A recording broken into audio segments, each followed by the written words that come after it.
I'm so honored and excited to be interviewing you, Whitney. It's been a long time coming. We're big fans over here at DaySmart. Just to Thank introduce you. myself, my name's Keisha. I'm the marketing coordinator here at DaySmart, and I'm here with Whitney. So I'm going to pass it over to you and let you tell us a little bit about yourself. Awesome. Well, thank you so much for having me. I'm so excited for this opportunity. My name is Whitney Love, and I am an owner of Whitney's Love Nail and Beauty Bar. We are a full service nail and beauty bar, and I am so proud we were voted best in our city 3 years in a row. And for those of you who don't know, her beauty bar is actually located in Illinois. Can you clarify which city it is in Illinois? Aurora, Illinois. Aurora, Mhm. Illinois. So for any of you who are in the area, do make sure to stop by.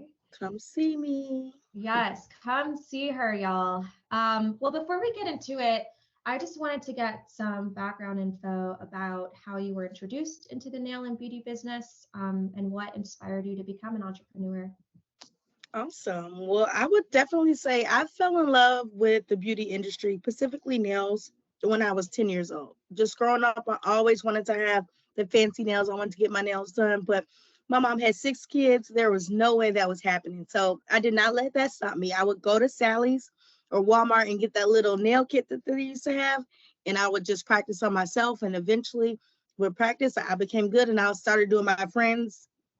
And then when I got to high school, I was even better, good enough where I can take clients. So I would find an empty room after school. I would set up my little shop and I would do everybody's nails for all the homecomings, all the dances, even prom too.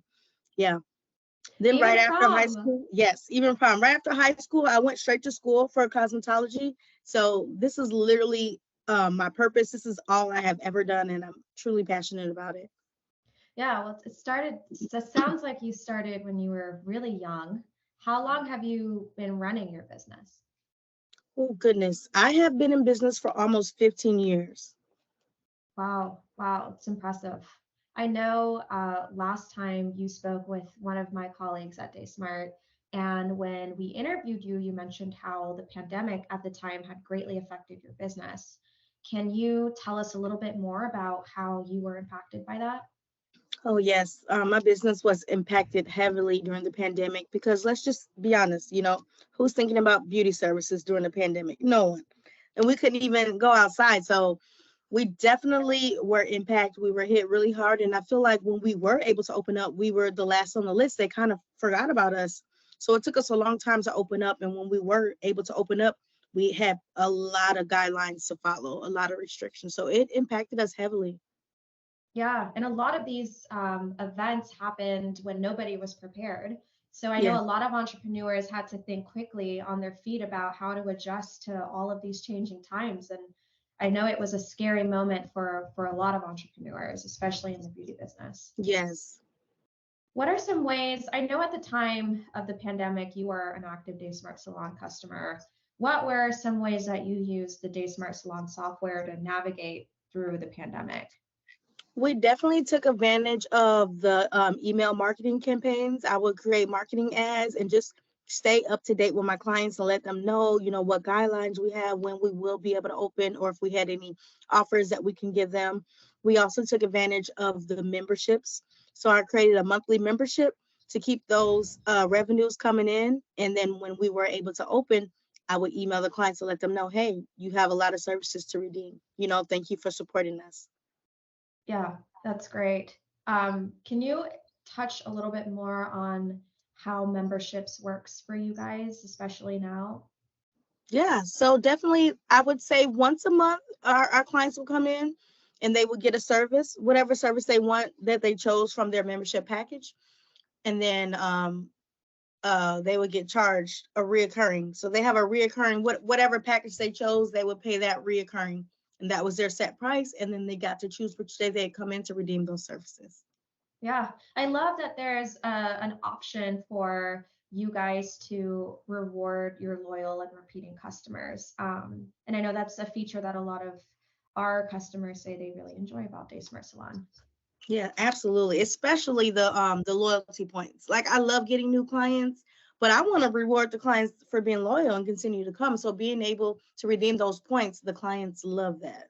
just to hear, oh, would you like to redeem your loyalty points? It works every time.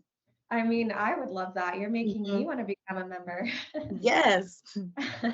So transitioning from pre-pandemic to post-pandemic, how has your business changed since then, and where are you guys now? Oh, we are booming. We are booming. Thank God. I'm so glad to, it's still fuzzy, but we're definitely booming, and hopefully we'll continue to grow. Right now, we're looking for a talented artist to join our team to help, fill the demand that we've had. That's great. Yeah, I heard that there's a very high employee demand as well, just more stylists who are coming out of the woodwork, ready to share their Hmm. skills. So I think that's great from an entrepreneur side to be able to Yes. hire much more people for your team. I know on your Instagram, I've done some snooping, your Instagram and your website. You offer nail workshops for entrepreneurs looking to also break into the beauty business, similar to you. How do you host these workshops, first of all, and why is teaching so important to you? I offer a one-on-one workshop inside my salon. It's a great opportunity for somebody who's looking to test the waters, or experiment with nails in a friendly environment, with a mentor, a master educator, just so they can see if this is something that they really want to do. I'm very passionate about my educating because I always try to. I feel like it is my duty to bring knowledge to the generation to come. Yeah, I know you and I had talked about this before, but what a lot of people, especially entrepreneurs in your shoes, say is they wish they had someone like them when they were first starting off. Is that the reason behind why you even offer these courses to people who are interested? 100%. 100%. When I started, it was just me. I didn't have like a mentor or anything. So I made a lot of mistakes. So if I can help somebody and spread knowledge, that's what I'm here for. Absolutely. I think that's great. What is one thing you wish you knew during the beginning stages of becoming an entrepreneur? Hmm, that's a tough one. Let me see. I would say pay your taxes. If you could do them quarterly, I would recommend that. It's important for you to separate your business and your personal finances. You need to be able to see what's going in and what's coming out. Those are so important. And just surround yourself with people who are doing better than you. Yeah, gotta have people who lift you up for sure. Yes. Well, in honor of Black History Month, speaking of people who lift us up, one thing that inspires me a lot is having conversations with other entrepreneurs of color, Black owned businesses, just to hear about the wisdom and experiences they have to share for people like us. So I'm curious to know, how does being a woman of color and an entrepreneur impact the mission and purpose behind your work? Oh, it impacts it heavily. Every day I tell myself that what I'm doing is bigger than me. I have people depending on me. I'm trying to break a curse, and just to bring knowledge and shine light on our industry because like I said, we are often forgotten about. And just to let people know that hey, you don't have to be a product of your environment. You can be whoever you want to be. Absolutely, absolutely. What is your advice to other men and women of color who are looking to break into the beauty space at this time?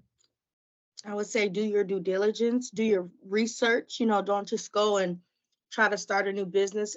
Learn it, master it, and then just continue to get educated. Yeah, I mean, at this time right now, a lot of people will say that these are interesting times for us to be living in, and we're also witnessing history. Representation is so important, and just having people like you and entrepreneurs like you are so important for those of us who don't want to do it alone. So everything that you're doing now, participating in these workshops and hosting and teaching is just so inspiring. Thank you. Thank you. That's actually my passion is to inspire and empower women all around the world. Yeah, definitely. The ironic thing about being a stylist is that you guys are constantly taking care of other people. But the hardest part is making sure that you take time to take care of yourself. So how do you do it all? How do you take time to take care of yourself while also managing your work? That's actually one. Well, that was actually one of my hardest struggles. But I had to kind of like buckle down and separate the two. So I have a designated set schedule where I take clients, and then I have a designated set schedule that's just for my family, and then I have a designated set schedule that's just for me. You have to do it. It's so important. That way you can give your best, when you are your best. Yeah.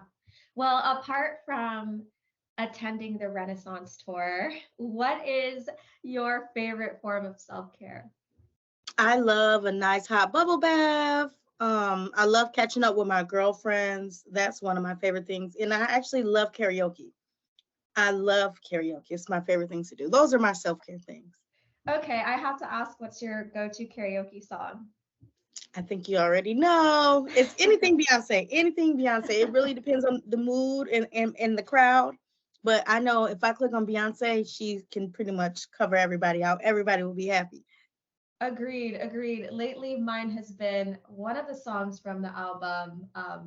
What's the one? I feel like falling in love. Oh yeah, yeah, yeah. Cuff it. Yep. Cuff Mm-hmm. It has been my go-to lately. I've been bopping it Yes. everywhere.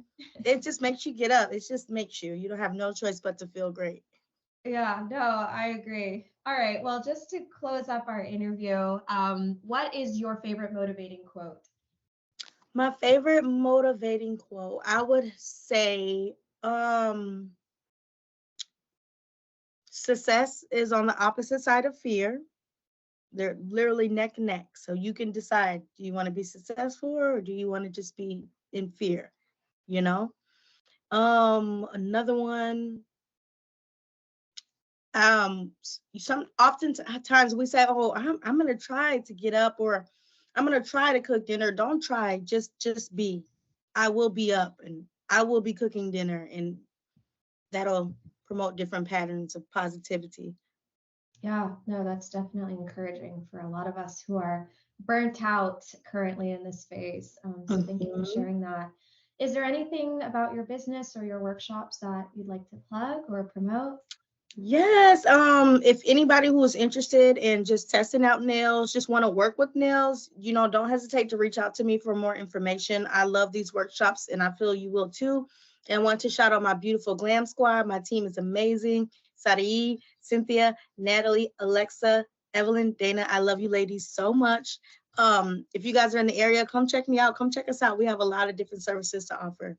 It's a Yes, and vibe. don't forget, she is in Aurora, Illinois, right? Aurora, Illinois. And once this meeting is over, I will also tag you on Instagram and on all the socials that you're on so people can check you out. Yes, check us out. We will, we will. Well, thank you so much, Whitney. I really appreciate you and your time, and I wish you the best of luck. My pleasure. Thank you. Thank you. And happy Black History Month, y'all. Yes. Bye, Bye Whitney. bye.